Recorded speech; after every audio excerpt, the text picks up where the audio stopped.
As you heard earlier, the man who headed the federal government's inquiry into the tax system has described the debate at the opening session of the Tax Forum in Canberra as predictable and something he could have written beforehand. Discussion around business tax saw business leaders arguing for tax cuts, with unions and social welfare groups rejecting those calls. Andrew Robertson was there. As invited guests arrived for the two-day talkfest on tax, the Prime Minister warned them not to get too carried away. Clever ideas about spending money have to be matched with clever ideas about where that money is coming from. But when the forum got down to the business of taxes on business, it wasn't clever ideas which dominated, but old ones along well-worn lines. Reductions in corporate tax can help boost overall investment, improve productivity and spur inflows of foreign investment. But the issue that the tax reduction to 25% was all about was a reform, not a tax cut.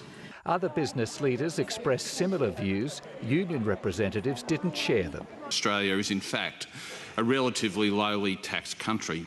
There's got to be a very compelling argument that needs to be put to argue for a decrease in the corporate tax rates. Comments which prompted this from former Treasury Secretary Dr Ken Henry, the author of the 2009 review of the tax system. Much of what has been said is quite predictable. Could have written the script for this before coming in. It was the Henry report which first recommended cutting the company tax rate to 25%. Dr Henry says tax reform is about much more than that, but nonetheless he stands by his views of 2 years ago. The consensus of public finance theorists is that in Australia, if the company income tax were to be cut, the principal beneficiaries would be workers.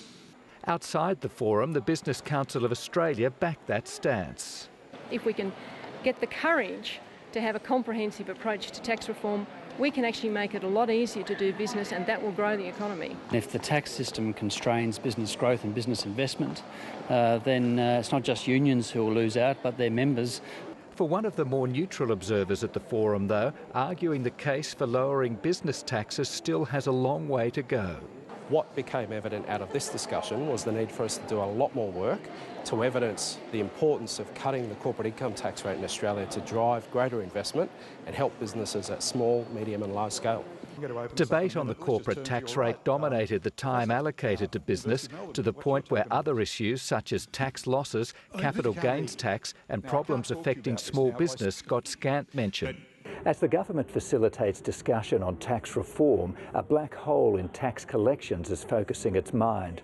Unintended consequences of changes last year to tax laws are allowing companies involved in takeovers to claim huge deductions for losses.